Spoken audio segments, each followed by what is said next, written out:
¿Qué tal? Buenas tardes. Soy la doctora Alicia Borselewski y hoy les voy a dar unos pequeños conceptos sobre la ozonoterapia utilizada en coronavirus, este mal que nos está aquejando a todos y que sinceramente debe tomarse muy en cuenta como prevención.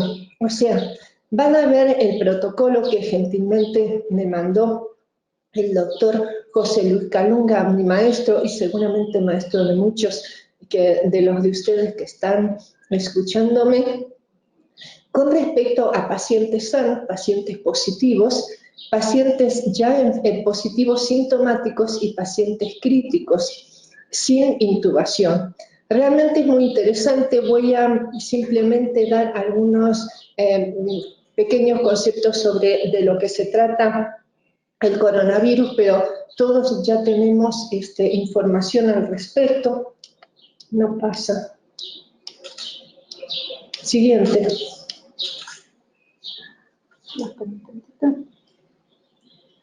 Siguiente. No funciona.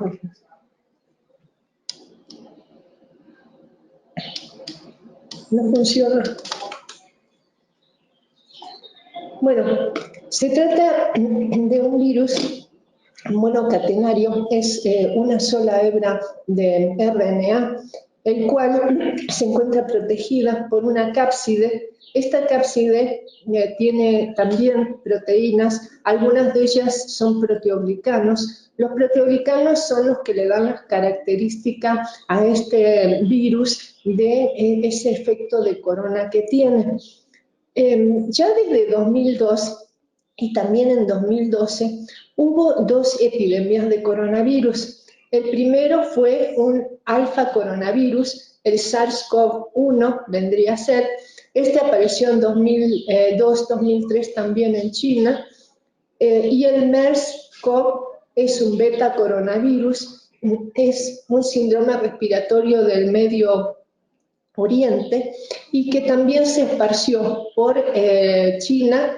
Los dos se esparcieron por Europa y también llegó a Estados Unidos, pero no con tanta cantidad de víctimas y sinceramente fue mucho más controlado. Fíjense ustedes que el MERS duró 2 años, el control de él duró 2 años y actualmente, según la bibliografía del Centro de Enfermedades de Atlanta, no hay vacuna todavía contra el SARS-CoV-1. Es el más parecido al respecto, aunque hay una variable de los dos virus. Fíjense que estos proteoglicanos que le dan el efecto corona son los que se van a unir a las células respiratorias, a cualquier tipo de células, sobre todo a las células respiratorias, a través de LK2. Esos son los receptores de membrana. La enzima captadora de angiotensina 2 es la que donde se va a acoplar el virus. Se encuentra en células ciliadas de la nasofaringe. Estos, una vez que ingresa a la célula, se une el ARN, se une al ribosoma, pierde su cápside, los nucleocápsides reproducidos por gemación se unen al retículo endoplásmico y los nuevos viriones se liberan en la circulación. Hay algunas publicaciones, hay bastante heterogeneidad con respecto a las publicaciones. Algunos dicen que aparece solamente en sangre, hay publicaciones que hablan de orina y heces. Es muy poco el porcentaje de pacientes con diarrea. Permanece más o menos 2 o 3 semanas a nivel de suero. Fíjense acá está más o menos lo que le comenté. No es exactamente el mismo virus, sino una diapositiva ilustrativa donde estos podocitos se unen a la célula, al receptor de la célula, penetran la célula y pierden su cápside y el RNA se reproduce, toman del retículo endoplásmico partículas de las cuales van a formar nuevas coronas y así destruyen la célula y van a invadir otras. Son más de 10.000 elementos de los cuales se van a reproducir. Fíjense el ozono con respecto, vamos a ver unas diapositivas posteriores, pero el ozono pretende actuar aquí cuando se encuentra a nivel de plasma. Acuérdense que no es solo ozono, sino que son elementos, productos de oxidación lipídica o hidroperóxidos. Y lo que buscan es, por ejemplo, aquí a nivel del ECA, disminuir la capacidad de estos proteoglicanos para unirse al receptor y a su vez también atacar la cápsula. Ya lo vamos a ver en una diapositiva posterior. Aquí podemos observar las características de este elemento en suero de un paciente. Acá están los virus en suero de paciente. Y esto es solamente el RNA, las proteínas del RNA. Ahí está la referencia del artículo. Se caracteriza porque en el pulmón esta patología va a producir membranas hialinas por descamación de los neumocitos. También va a producir un aumento de edema intersticial. Hay una tormenta de citocinas, las cuales van a formar muchísima cantidad de linfocitos y monocitos y células gigantes. Acá lo vemos, pero tengo una diapositiva donde se va a observar mejor la histopatología. Fíjense, aquí están los neumocitos, aquí está obstruida por estas membranas hialinas y el edema que hay alrededor. También se produce en pacientes más graves, ya pacientes que se encuentran en estado crítico, una coagulación intravascular diseminada. Son microtrombos que se pueden producir tanto en pulmón como en cualquier otro tejido, como vamos a hablar en un ratito. Con respecto al laboratorio, lo que se ha publicado, y esto es bastante coincidente con todos los artículos, que hay una linfopenia aproximadamente en el 50%. Lo que va a disminuir son los linfocitos Th1, CD4. Estos son los que se van a producir, si nosotros damos el estímulo de la ozonoterapia, por ejemplo, cuando se produce una agresión, nosotros vamos a aumentar interleucinas antiinflamatorias como la interleucina 2 y también el interferón gamma, el cual va a producir una aceleración en la formación de linfocitos Th1-CD4. Hay leucopenia en estos pacientes, en un principio trombocitopenia, acuérdense que ya hablamos de la coagulación intravascular diseminada. Aumentan las citocinas proinflamatorias, a tal punto, vamos a hablar más adelante, que se produce esta tormenta de citocinas. Y ya en un estado más avanzado vamos a tener un laboratorio con una creatinina aumentada, o sea, ya vamos a tener falla orgánica, vamos a empezar con falla orgánica múltiple, es decir, va a tocar riñón, va a tocar hígado y el paciente se va a deteriorar mucho más. El diagnóstico más certero es por PCR o también están los dosajes de ELISA por inmunofluorescencia. Lamentablemente no contamos aquí en México con suficiente cantidad de reactivos como para tener un panorama más claro al respecto con la cantidad de contagiados que hay y la gravedad de los mismos. En el caso de la incubación, se produce entre los 2 y los 7 días. Hay artículos que hablan de hasta 14 días. El paciente empieza con fiebre, malestar general, tiene mialgias y a los 2 o 3 días comienza con tos seca. Habitualmente no es productiva. La disnea aparece en ese entonces, acuérdense la diapositiva anterior de lo que pasa en los pulmones, la congestión que hay. En la segunda semana se manifiesta la insuficiencia respiratoria, solamente un 10% de los pacientes tiene diarrea y los pacientes críticos coagulación intravascular diseminada. Con respecto a las radiologías y y próximamente voy a mostrar radiografías de estos pacientes, hay infiltrados periféricos. Estos infiltrados se encuentran sobre todo en la base y van subiendo hasta vértice. Hay consolidación como si fuera vidrio esmerilado. Esa es la característica que vamos a ver. Y en la segunda semana puede llegar ya a un pulmón blanco. En la característica de estos pacientes, cuando estos pacientes que tienen 2 o 3 días de, como 5 días ya de enfermos, pero tienen ya 2 o 3 días de insuficiencia respiratoria. Fíjense toda esta característica de vidrio esmerilado que tienen estos enfermos. Aquí tenemos otro, ya está tomada aquí de base a vértice. Estos son enfermos de la zona de Iztapalapa y de Ciudad Neza, no son de radiografías de artículos, son pacientes mexicanos.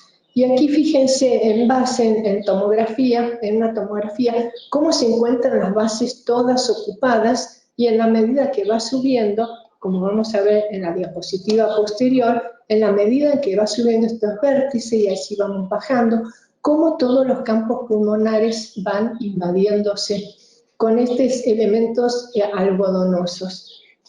En esta fase todavía nosotros podríamos tratar al paciente con ozonoterapia en forma más o menos efectiva. En pacientes intubados con un estrés oxidativo altísimo ya no es posible ayudarnos con esta técnica. Se están viendo protocolos en Italia y en España con algún tipo de éxito al respecto, pero recalcan también ellos de que el paciente intubado no se ha elegido para hacer autohemoterapia mayor. La CDC habla de pacientes de alto riesgo a partir de los 50 años. No sé por qué algunos artículos hablan de 60, 65. Yo creo que son tal vez gente que tiene, a lo mejor en Europa, ¿no es cierto?, que tienen población más longeva. Pero si ustedes checan la página de la CDC, habla de pacientes de arriba de 50 años, o sea, no tan longevos. Pacientes con enfermedades pulmonares como asma, EPOC, hipertensión pulmonar. Se habla de la hipertensión arterial, pero en realidad en la hipertensión arterial de larga data, que ya tiene lesiones tanto vasculares como cardíacas, pero si checan en las recomendaciones de la CDC es hipertensión pulmonar, pacientes que ya tienen falla de bomba. Enfermedades autoinmunes como lupus, VIH, esclerodermia, pacientes trasplantados. Recuérdense que los pacientes trasplantados todos están inmunocomprometidos porque para evitar el rechazo hay que darle inmunodepresores. Esos pacientes son muy lábiles. Los diabéticos de larga data, y cuanto más añosos y más años de diabéticos y más descompensados, obviamente peor, y las embarazadas. ¿Cómo actúa la ozonoterapia? Y aquí vamos al punto. En esta primera diapositiva vamos a hablar de qué pasaría si nosotros damos ozonoterapia en un paciente sano. Lo que buscamos es que su balance redox esté perfecto, si esté en homeostasis. De esta manera, nosotros podemos tener la suficiente cantidad de antioxidantes y la capacidad de linfocitos, que son la primera línea de defensa, los cuales van a estimular la secreción de interleucina 2 e interferón gamma para formar mayor cantidad de linfocitos, y en este punto es donde tendríamos que tener en cuenta la prevención, con un éxito más seguro con respecto inclusive a los contagios. Vamos a ver ya en unas diapositivas que les voy a mostrar a continuación. Vamos a tener una mejor oxigenación de los tejidos. ¿A qué se trata de esto? Si nosotros tenemos tejidos mejor oxigenados, no hay capacidad para tener una inflamación más importante. Recuerden, y vamos a verlo en un momentito, que la activación del HIF, el factor de isquemia, va a anidar en pacientes a los cuales va a invadir un elemento, sea una bacteria o un virus. Allí se va a aumentar la cantidad de metabolismo, ese metabolismo va a consumir más oxígeno y va a ser terreno predispuesto para que colonicen mejor los elementos extraños. Y con respecto a la modulación del sistema inmune, ya he comentado hace un momento que lo que queremos es aumentar nuestra primera línea de defensa. El daño que produce los elementos del ozono son daño a la cápside, como había comentado con anterioridad, oxidación de la envoltura lipídica y limita la unión de la enzima convertidora de angiotensina 2. Y en esta diapositiva vamos a ver que el ozono va a formar elementos de productos de oxidación oxidativa, como por ejemplo aldehídos. Los aldehídos se hidrolizan inmediatamente, o sea, a una velocidad muy importante y se forman hidroperóxidos. Estos hidroperóxidos son los que van a atacar, en este caso, fíjense, la membrana, y aquí tenemos proteínas como cisteínas y elementos lipídicos que tienen terminales sulfidrilo. Estas terminales sulfidrilo tienen mucha afinidad por los hidroperóxidos y de esa manera se rompen y va a romperse la cápsula y los viriones, el RNA libre, va a desaparecer, va a morirse. Y también lo que se hipotetiza es que estos hidroperóxidos también atacan estos podocitos de proteoglicanos e interfieren en la unión con el receptor ECA2. En la siguiente diapositiva, si bien no es específicamente no se refiere específicamente al coronavirus, pero por ejemplo, es un hongo, y aquí es cuando vienen los elementos hidroperóxidos, lesionan la membrana. Una vez que oxidan la membrana, fíjense aquí, va a producir una desintegración de la misma y la cápside se va a romper. Esta es la teoría que se hipotetiza con lo que les acabo de comentar. Con respecto al sistema inmune, nosotros vamos a ver que el ozono tiene tanto actividad virucida como germicida y fungicida por estimulación, valga la redundancia, del sistema inmune. Hay también un aumento de la actividad leucocitaria, pero ya vamos a ver en la próxima diapositiva que va a ser una fagocitosis, por ejemplo, de elementos mucho más efectiva. Se busca disminuir las proteínas, las citocinas proinflamatorias. Estas proteínas son las que se activan a través de un mensajero en el citosol, es el NF-kappa beta. El NF-kappa beta va al ADN nuclear y es el que va a producir citocinas proinflamatorias. Aquí se va a bloquear. Ya lo vamos a ver en diapositivas, la siguiente que les voy a mostrar. Y estos hidroperóxidos también van a aumentar en los macrófagos, polimorfonucleares y linfocitos, y va a ser más efectiva su acción contra elementos extraños. Aquí vamos a retomar un poco lo del HIF. Tenemos, por ejemplo, aquí en este caso, si una bacteria, podría ser un virus también, que ha ya invadido el organismo, y de repente lo que pasa aquí es que aumenta el metabolismo, por lo tanto disminuye la cantidad de oxígeno en el tejido.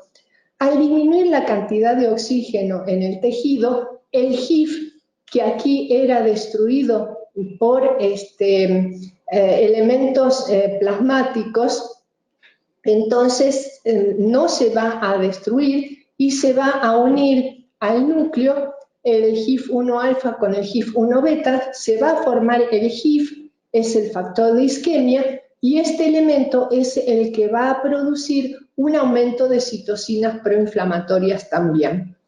Aquí también hay hidroperóxidos. Acuérdense lo que dijimos recién. Puede haber fagocitosis, por ejemplo, en polimorfonucleares de elementos extraños, pero si la cantidad de hidroperóxidos dentro del citosol no es la adecuada, esa fagocitosis va a ser inefectiva y por lo tanto esto se va a perpetuar.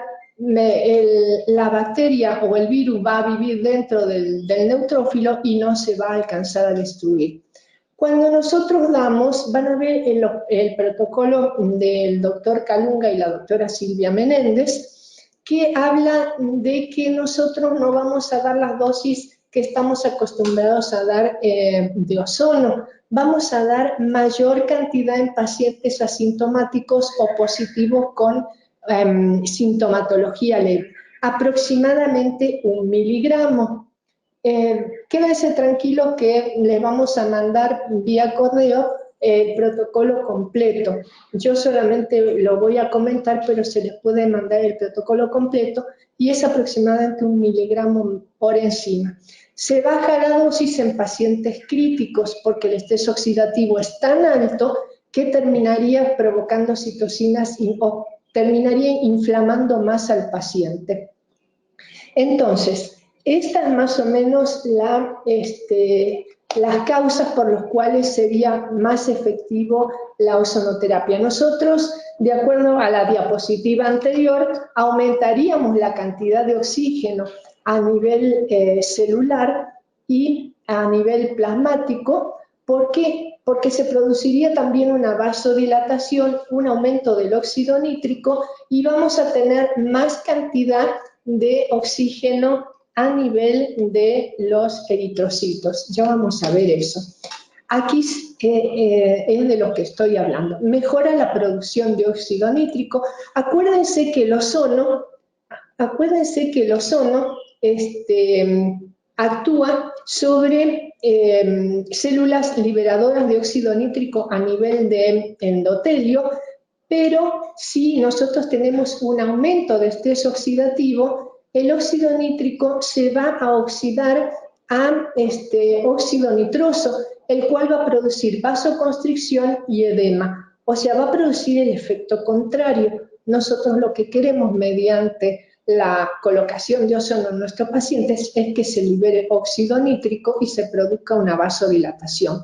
Lo que estábamos comentando hace un momento, también aumenta la cantidad de 2,3-difosfoglicerato a nivel del eritrocito y lo que va a producir esto en la parte de la hemoglobina es el cedimiento del oxígeno a los tejidos anóxicos, o sea, el eritrocito va a ceder oxígeno al tejido anóxico y el dióxido de carbono se va a ir hacia la hemoglobina y de esa manera vamos a tener un terreno más favorable, más oxigenado. Con respecto a la función pulmonar, hay un artículo del doctor José Luis Calunga, el cual se hizo en pacientes cubanos con algún tipo de insuficiencia respiratoria, entre ellos enfisematosos, asmáticos y pacientes con EPOC. En este artículo se vio que entre el principio y el final, fíjese que en este artículo los pacientes no solo se trataron con ozonoterapia rectal, no necesariamente todos los pacientes deben ir a autohemo mayor, y lo que se vio al final del estudio es que estos insuficientes respiratorios aumentaban el flujo respiratorio forzado, la capacidad vital total y la capacidad vital forzada.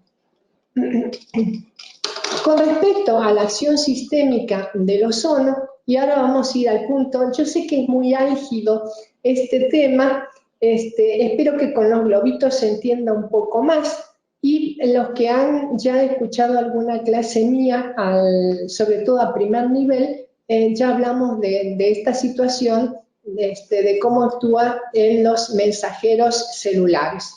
El ozono modula la activación del NF-κB, aumenta la expresión genética de antioxidantes, activa otro mensajero, el NRF2, lo vamos a ver inmediatamente, y evita la activación del HIF, como vimos en la diapositiva anterior. Si nosotros eliminamos el HIF, es porque no se forma, porque hay suficiente cantidad de oxígeno. Acá tenemos a nuestro mensajero malo.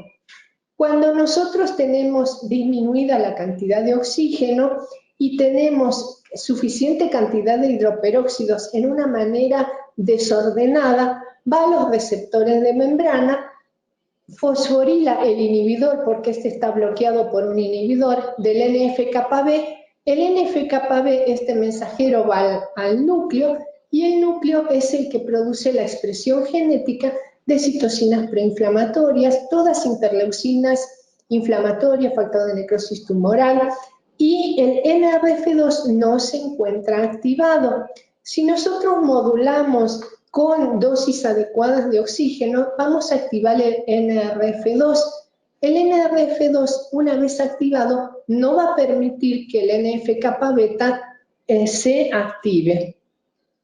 Quiere decir que va a predominar este otro mensajero, y este mensajero es el que, una vez ingresado al ADN nuclear, va a producir la expresión genética de antioxidantes, como la superóxido dismutasa, la catalasa y el glutatión peroxidasa. Si recuerdan, cuando hablé hace un momento del óxido nítrico que produce vasodilatación, es gracias a la superóxido dismutasa. Cuando nosotros tenemos un estrés oxidativo aumentado, el óxido nítrico se une a el anión superóxido. El anión superóxido es el que lo oxida y va a producir vasoconstricción y edema. Pero si hay suficiente cantidad de este antioxidante, el anión superóxido se va a reducir, o sea, se va a neutralizar a un hidroperóxido que no va a ser lesivo, y el óxido nítrico sí se puede liberar. Vamos a continuar. En el paciente crítico, esto ya es parte de las hipótesis de mis maestros, pero están escritos en los artículos que ya ustedes van a, mejor dicho, en los artículos que a lo mejor ya han leído, los que ya le he explicado y está en la referencia, y también se pueden meter en la CDC, en la FDA o en PubMed, donde van a encontrar artículos más serios al respecto. La coagulación intravascular diseminada ya es en pacientes críticos, como había comentado. Esto va a producir una generación anormal de trombina y fibrina.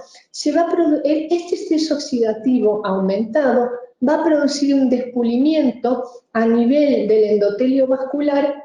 El colágeno va a estar expuesto, y esto va a generar una cascada de factores de coagulación que va a terminar en trombosis y embolia. Fíjense, en el caso de la coagulación intravascular diseminada, que ustedes habrán visto en pacientes crónicos, por ejemplo, pacientes con cáncer, pacientes con patologías inflamatorias graves de mucha evolución, tiene una fase lenta, que es esta fase de trombosis y embolia, que puede durar meses.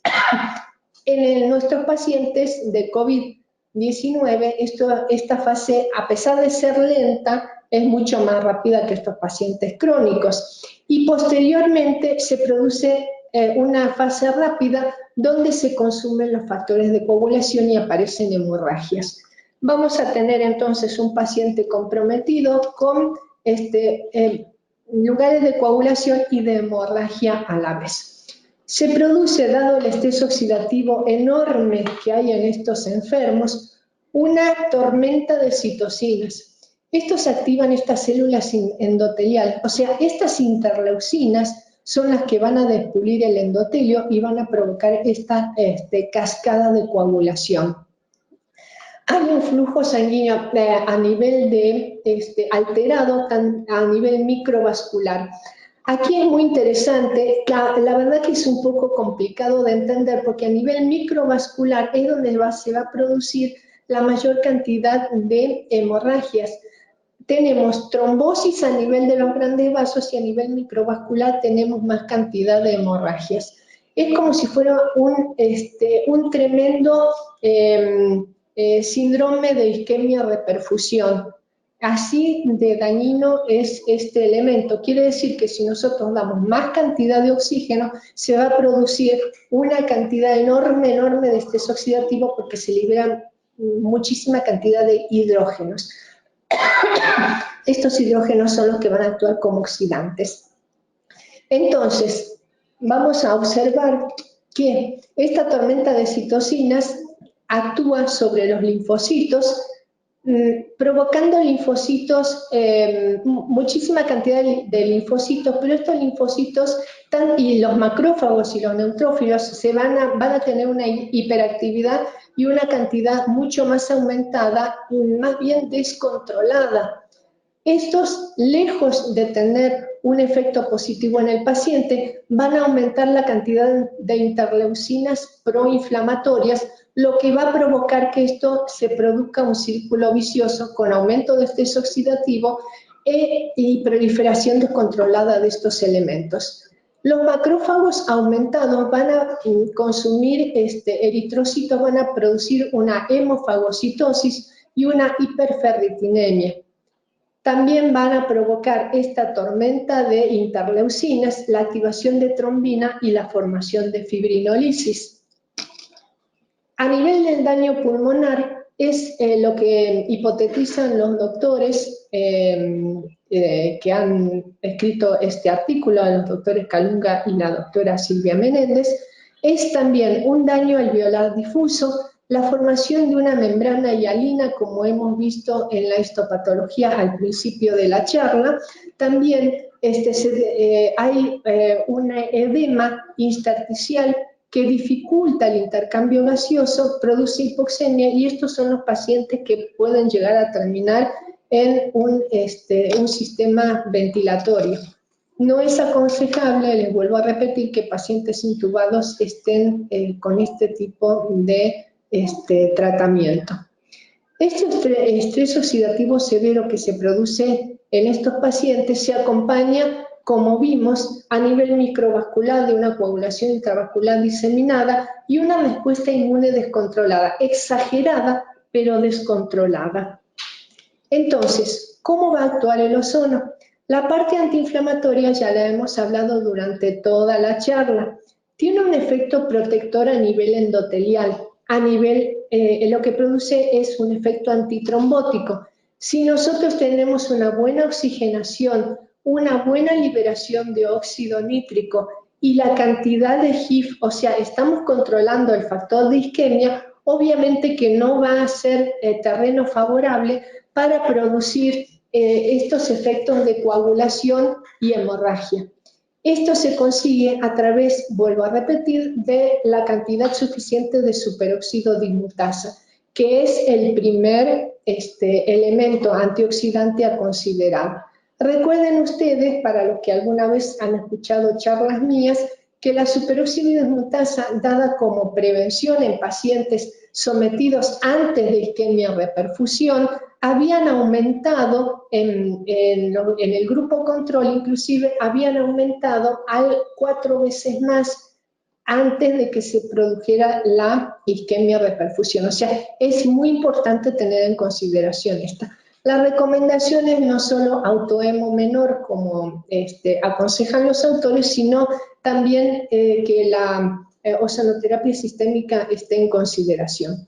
Favorece la vasodilatación, como dijimos, del óxido nítrico, estimula, como vimos en nuestro globito, la liberación del mensajero NRF2. Este va a actuar bloqueando la activación de este mensajero malo, como habíamos comentado, el que estimula citocinas preinflamatorias. Por lo tanto, las citocinas preinflamatorias no se van a liberar y evita la acción antitrombótica porque las moléculas de adhesión no se van a adherir al endotelio. Si no hay terreno favorable, no se van a adherir al endotelio, por lo tanto, el efecto antitrombótico no se va a producir. Recuerden que las dosis de ozono, las dosis entre 20 y 40 microgramos por mililitro, son las que nosotros recomendamos, son las que van a producir una ligera anticoagulación, y las dosis arriba de 40 microgramos por mililitro son protrombóticas. También vamos a tener una disminución de los monocitos y células endoteliales que se van a depositar en los alvéolos, obviamente porque no van a estar inflamados, y una formación mayor de antioxidantes, como vimos en los globitos anteriormente, supraoximutasa, catalasa y glutatión peroxidasa. Vamos a observar aquí, tenemos los autores de este trabajo que gentilmente me han cedido, la doctora Silvia Menéndez, el doctor José Luis Calunga, los dos cubanos, directores del Instituto de Ozonoterapia en Cuba anteriormente, y los doctores Benjamín Arenas y Carmen Vera son los que también actuaron en este artículo, son médicos de Perú.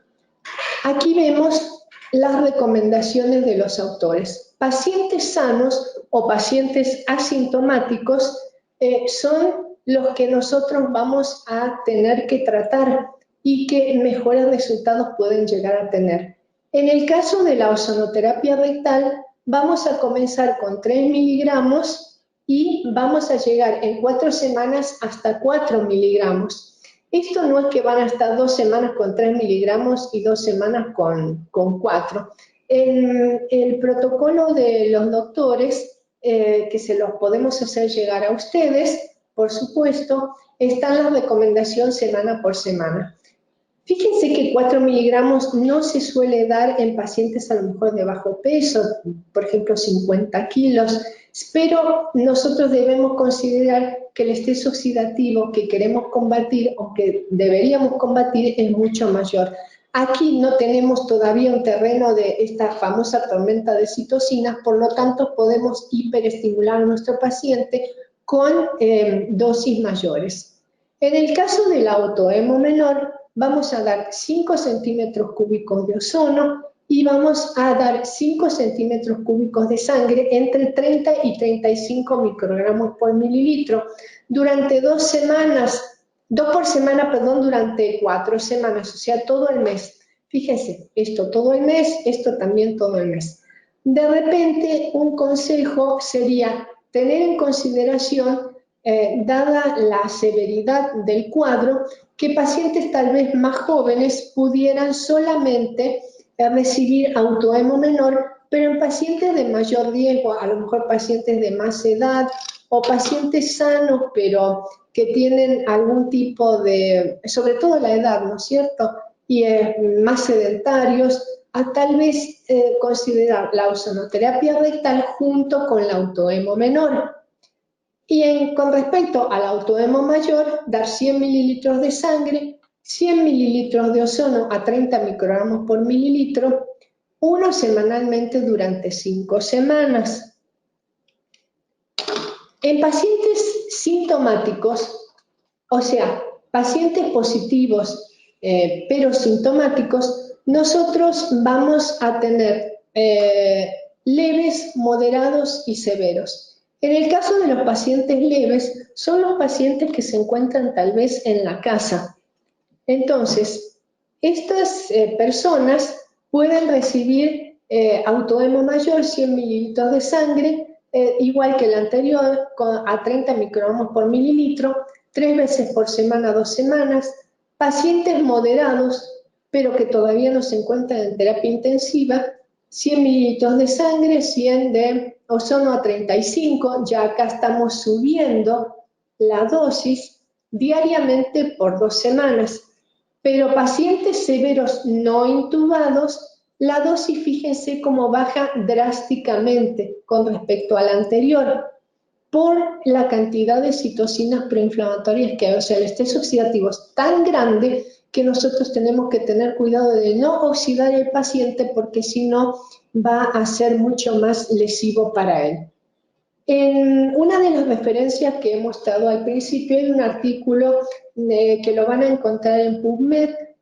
Todos los artículos de COVID en PubMed se pueden bajar, están, felizmente se pueden bajar completos, y van a observar que pacientes españoles y pacientes italianos están tratados con autohemo mayor, pacientes severos no intubados, autohemo mayor, y también se les está dando vitamina C endovenosa. Con respecto a la vitamina C, ustedes van a decir, pero la vitamina C oxida el ozono, o sea, se anulan entre los dos. No está explicado todavía la manera en que estos pacientes han tenido una mejoría.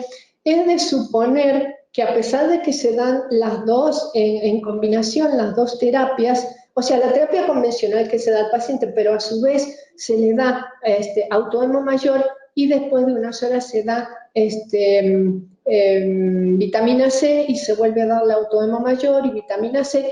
Estos pacientes evolucionan de mejor forma porque probablemente la cantidad de citocinas es tan enorme que se consumen estos antioxidantes y no les daría tiempo a anularse entre sí. En el Hospital General La Raza, en el programa de trasplante cardíaco, no contamos con ozonoterapia, pero sí con vitamina C, y yo les aseguro que las dosis que se dan previas y posteriores endovenosas a estos pacientes es justamente buscando de disminuir este estrés oxidativo. Acuérdense que en un trasplante cardíaco son pacientes que van a bomba de circulación extracorpórea y el síndrome de isquemia de reperfusión es tremendo. Tal vez no tienen la tormenta de citocinas que tienen esto, pero sí es sumamente importante. Y creo que es la última. Fíjense, los autores también hablan de un sistémico rectal para pacientes con vías difíciles. Hay quien hipotetiza, acá se da el primer día, por ejemplo, 3 miligramos, el segundo día 4 miligramos a nivel rectal. Estamos hablando de pacientes ya sintomáticos, no los de la primera tanda, los pacientes que son sanos o los pacientes positivos sin sintomatología, sino pacientes sintomáticos.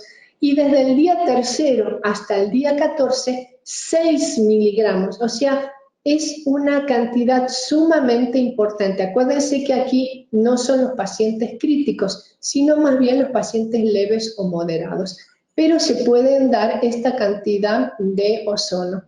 La hipótesis que yo les voy a dar, de acuerdo a experiencia personal que he tenido con otros pacientes, no de COVID, sino de problemas respiratorios, es que se puede dar 2 a 3, esto dividido en 2 a 3 veces por día. La incomodidad, pero el paciente está internado, es que es por vía rectal, pero sí se puede dividir en varias dosis.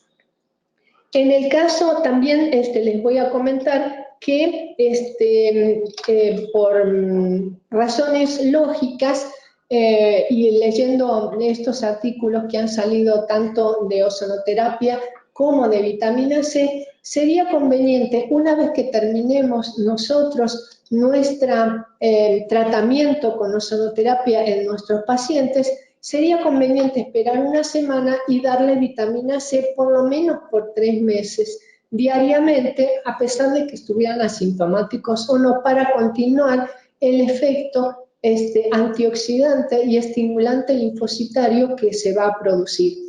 En definitiva, ¿qué queremos producir nosotros con la autohemo menor? Que es la primera línea de defensa y la más fácil, sobre todo en pacientes leves o asintomáticos, es aumentar en forma paulatina, pero controlada, la cantidad de linfocitos y estimular citocinas antiinflamatorias como la interleucina 2 y el factor, el interferón gamma, que es el que va a aumentar la cantidad de linfocitos, primera línea de defensa. Yo les quiero agradecer, no sé si alguien todavía seguirá despierto por ahí, les quiero hacer un comentario. Es muy complicado dar en pocos minutos algo que realmente es para hablar un par de días. Sinceramente, estamos preparando un curso de ozonoterapia intermedio, donde efectivamente vamos a hablar de inmunología 2 días enteros, tocando este tema y otros, pero con mucho mayor detenimiento y explicando con mayor detalle cómo actúa la parte cómo actúa el ozono en la parte inmunológica. Quisiera agradecer a los que siguen despiertos, ¿no es cierto? Si hay alguna pregunta, con mucho gusto se las contestaré si está dentro de mis posibilidades.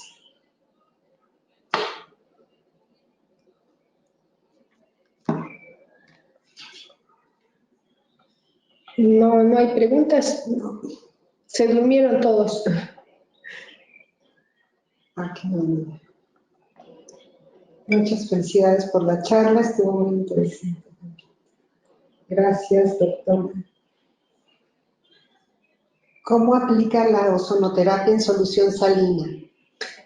No está dentro de la ozonoterapia de solución salina, puede producir un edema a nivel de las venas. Tengo la escuela cubana, la que se refiere, el doctor o la doctora que hace la pregunta se refiere a la escuela rusa. No tengo conocimiento de lo mismo, yo no la uso, pero en las recomendaciones del doctor Calunga no, ellos tampoco, debido a la escuela, no utilizan, la escuela de Bocci, vamos, es la italiana también, no utiliza la vía de solución fisiológica ozonificada. Pero la da, a lo mejor, o sea, si usted la quiere dar, la da a 30 microgramos por mililitro, la burbujea 30 minutos y lo pasa al paciente. No se olvide la flebitis. Acuérdese de que Bocci condenó esta vía porque él se la hizo y le produjo flebitis y no la aconsejó. ¿A qué dosis se da el ácido ascórbico? Se puede dar hasta 100 miligramos por día. Le recomiendo, doctor, ¿quién es la doctora Aida? La doctora Aida Benítez, le recomiendo que lean el artículo del doctor Báez. El doctor Báez es el vicepresidente de se lo podemos mandar nosotros, ¿no es cierto? Le mandamos, doctora, por favor, pídanos el artículo, todo el que quiera se lo mandamos. Las dosis son altísimas, o sea, no sé, pero las dosis endovenosas, eso es lo que, bueno, le voy a contestar dos cosas. Las dosis endovenosas son solamente para pacientes críticos, no son para pacientes de consultorio. No vaya a dar, porque va a producir flebitis también, si no está diluido. Acuérdese de que puede dar, viene a 100 mililitros, usted da 25, lo diluye en solución fisiológica y lo pasa en media hora. Pero eso, por ejemplo, es en paciente intoxicado.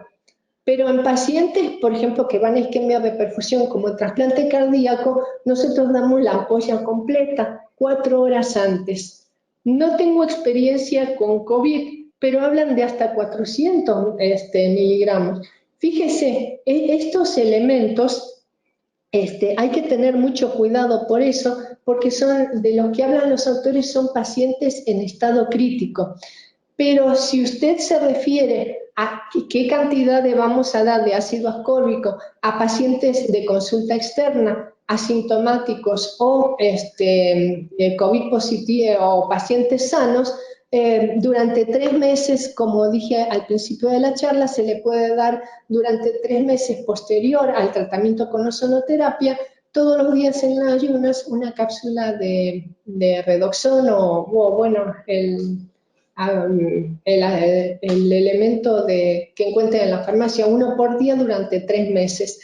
Esto aumenta la cantidad de linfocitos también y mantiene un estrés oxidativo adecuado en el paciente. ¿No cree conveniente que los minerales que activan el sistema endógeno? No entiendo. ¿No cree conveniente dar los minerales que activan el sistema endógeno de NK2?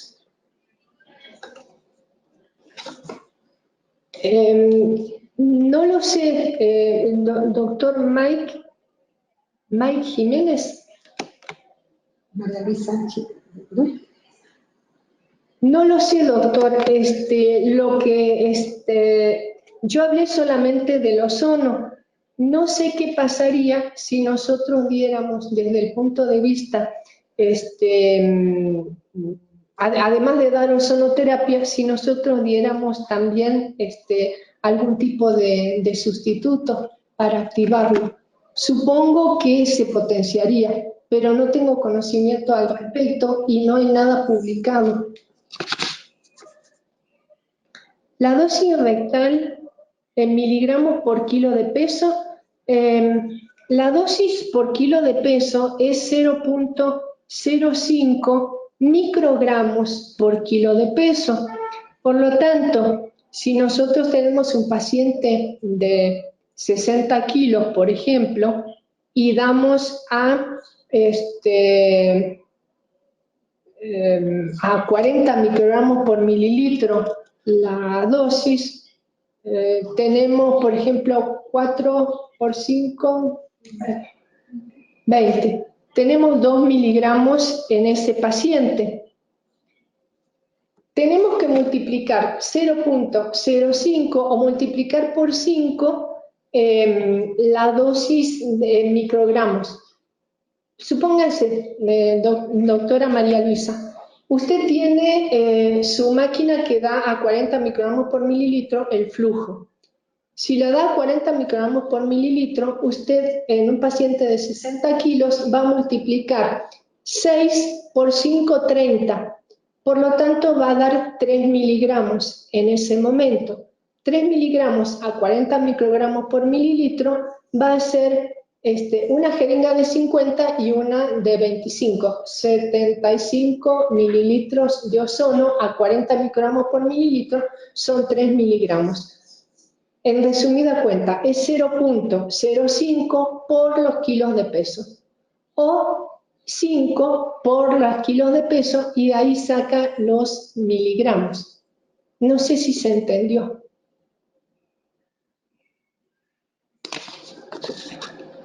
La dieta alta en cítricos se puede dar mientras esté el protocolo con ozono, sí, o sea, todo lo que sea natural se puede, o sea, pueden tomar jugo de naranja o lo que sea, lo que no pueden es recibir la medicación, por ejemplo el redoxón, no. Mientras se da ozonoterapia, por ejemplo, sistémica y autohemo menor. Estamos hablando, si estas son las preguntas, de pacientes asintomáticos positivos o pacientes sanos. Ya el paciente internado se puede dar, por ejemplo, vitamina C endovenosa. Ay, ¿cuándo se administra la vitamina? C4. C4. ¿Cuándo se administra la vitamina C4? Perdón mi ignorancia, doctora Penélope, no sé qué es la C4. Si usted se refiere a la vitamina C, se administra, como había comentado, solamente le hablo de la vitamina C. Una vez dado el tratamiento con ozono, esperamos una semana o 10 días y posteriormente damos vitamina C. Una tableta por día durante 3 meses. En el caso del paciente internado, el paciente crítico, se da endovenosa, hasta 100 mililitros por día, pero tiene que ser disuelto.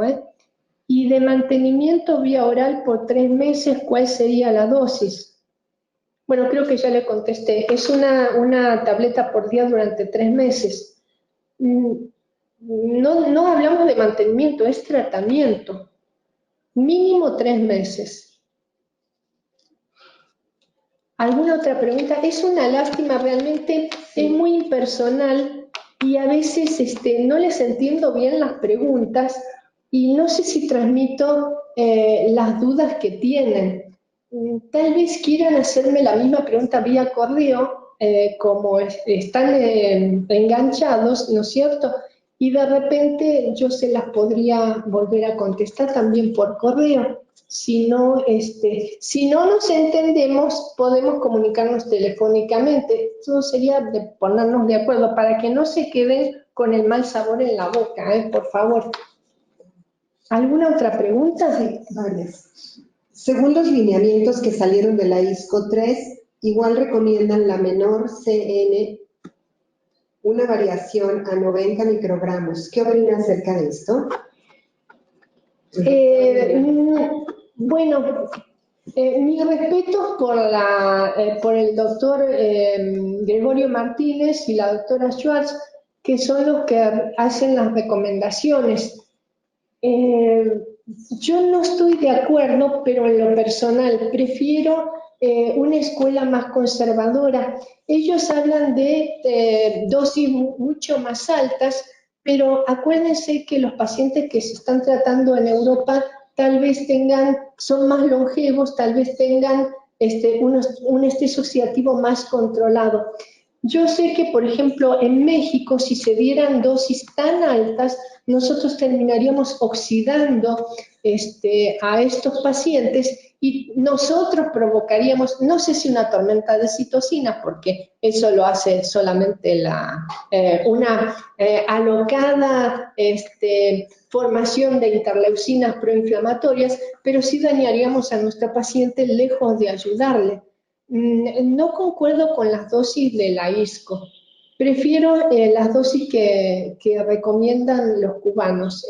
No exactamente el doctor Gregorio Martínez, que es cubano, sino, por ejemplo, la doctora Silvia y el doctor Calunga. Hay protocolos donde se quita la proteína de origen animal. ¿Usted qué aconseja? No he leído protocolos al respecto.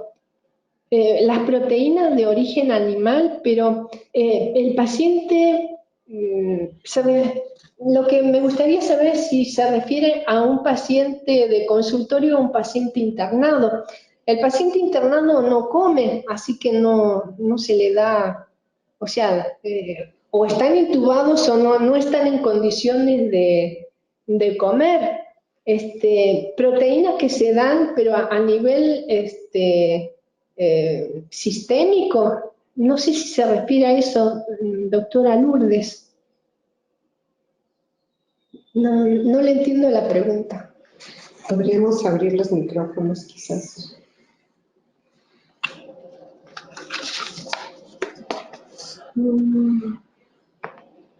Uy, son muchas preguntas. Es una lástima, vuelvo a repetir, que no sea presencial, porque a veces no entiendo qué es lo que me están preguntando. En pacientes críticos que están con catéter venoso central, ¿lo considera adecuado o correcto? No, es que son dos preguntas, no entiendo ninguna. Los que están con vía central ya son pacientes críticos. Acuérdense que hace un momento les comenté de pacientes leves y de pacientes moderados. Estos con vía central ya reciben, por ejemplo, alimentación por vía central. Si la doctora anterior preguntó esto, si se le da proteínas, sí se le pueden dar proteínas por vía central a estos pacientes, pero la dosis en ellos, siempre y cuando el estrés oxidativo sea manejable, el paciente intubado o el paciente crítico, las dosis deben ser muy bajas. Sinceramente tenemos que ver qué cantidad de ferritinemia tenemos, si tenemos demasiado hierro, no es aconsejable. Por ejemplo, la vitamina C. La vitamina C con hiperferritinemia no se puede dar. Si a lo mejor esa era la pregunta de alguna otra persona en otro momento, sino que tenemos que tener un control al respecto. Vamos a ver qué cantidad de leucocitos y qué cantidad de linfocitos tenemos y, por lo tanto, ahí es donde vamos a jugar con las dosis de ozono. Si de repente tenemos una cantidad de linfocitos y monocitos estable, podemos dar mayor cantidad, dosis más alta de ozono en paciente crítico. Pero si nosotros tenemos nuestra tormenta de citocinas con unos linfocitos sumamente disparados y monocitos y hiperferritinemia, ahí tenemos que bajar la dosis o sinceramente pensar que no es posible ya darlo.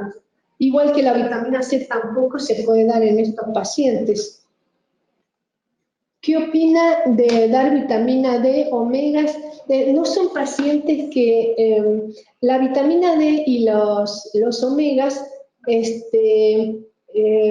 no tienen tanto efecto. Estamos hablando de un cuadro sumamente drástico, o sea, es como decir que estamos matando no sé, con una palmeta de mosca a un elefante, no sé a qué dosis se podría dar, pero no van a tener efecto en estos pacientes.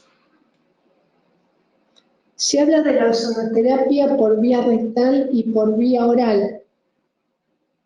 Y vitamina A oral, ¿cuántos miligramos por día?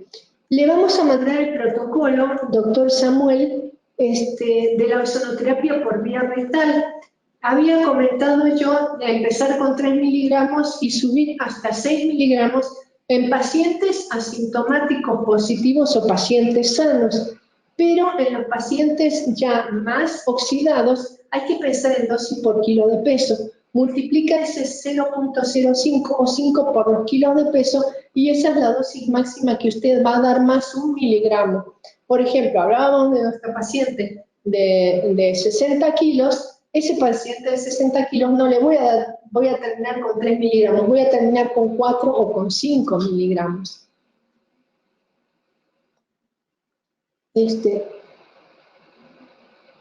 Y también está el interés. ¿Qué más? Más aquí abajo.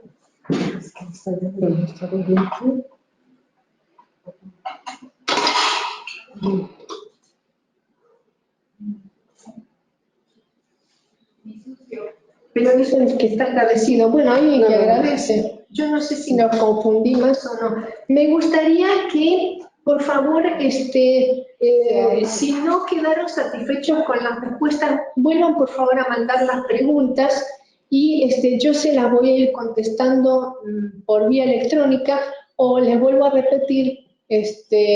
Podemos ponernos de acuerdo en hablar telefónicamente y solventar todas las dudas que yo pudiera darles o recomendarles la bibliografía en la cual está. De hecho, les voy a recomendar, les vamos a mandar la bibliografía del cual yo los tomé para que los tengan. Me interesa también el artículo de las dosis de ácido ascórbico. La dosis de ácido ascórbico está justamente en una revista indexada, pero nosotros lo tenemos y se lo vamos a mandar. Es el del doctor Baeza, el vicepresidente de la Sociedad de Ozonoterapia a nivel mundial. Sí, se lo vamos a mandar a todos los que quieran. Muchas felicidades, doctor, su alumna de Puebla, María Esther. Muchas gracias. Quiere decir, a ver.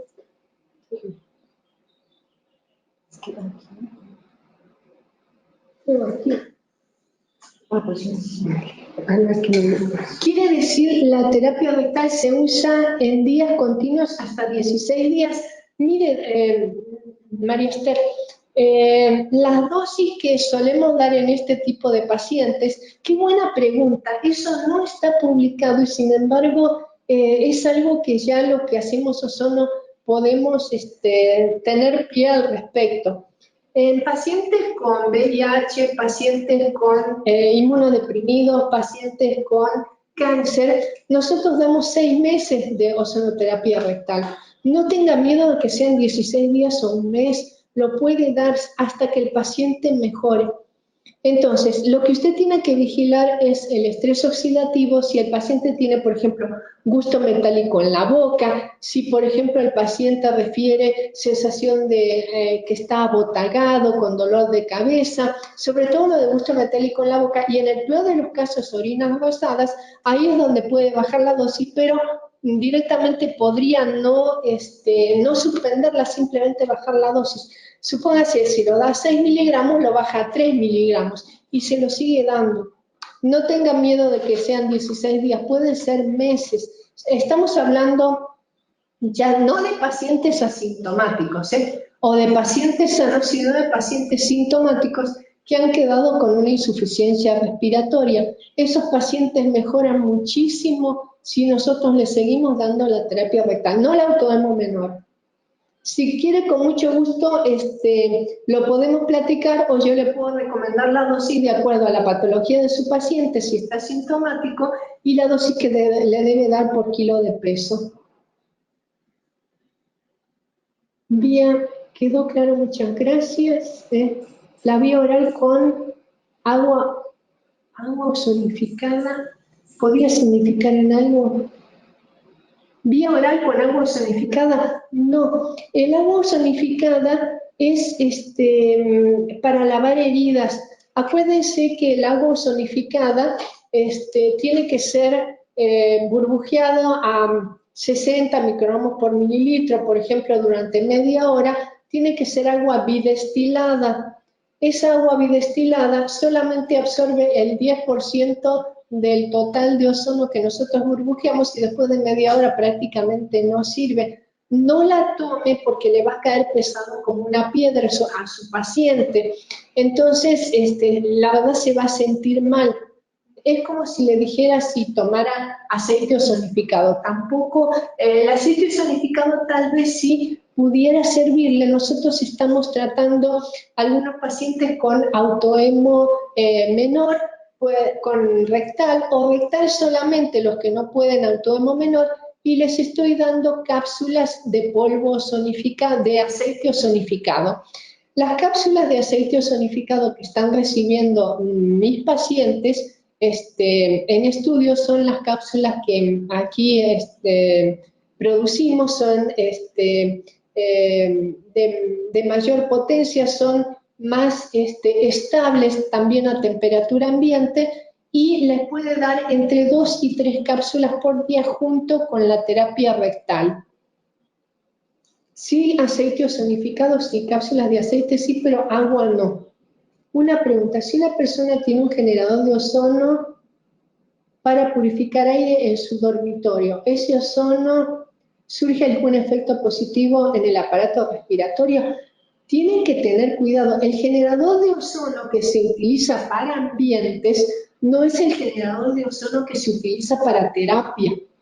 El de terapia tiene una dosis altísima de ozono. Estos tienen unos 2 microgramos más o menos, 2 microgramos casi ninguno de terapia sistémica o terapia de consultorio se usa. Son aparatos especiales. Si usted se refiere a esos aparatos, sí. Pero acuérdense de que no se debe saturar. Tiene que ser un ambiente ventilado.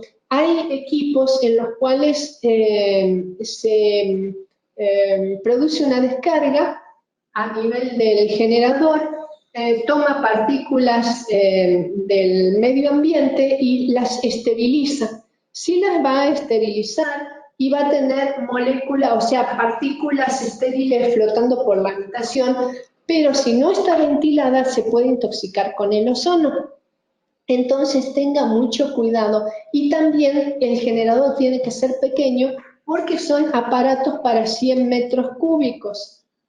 No sé si ya nos pasamos del horario, ¿podemos seguir? Yo les sugiero, porque siguen las preguntas y siguen, por favor, ¿por qué no me mandan todas las preguntas por correo?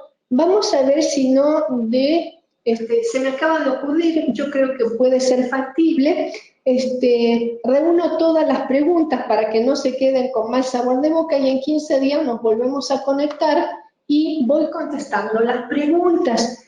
Les sugiero a la gente que se conectó, que se vuelva a conectar. Voy a, inclusive me van a decir si ya recibieron los artículos o no, qué opinan, sería muy, muy saludable eso. Y dado que siguen llegando preguntas, voy a contestar todas las preguntas en unos 15 días. Les agradezco muchísimo el interés.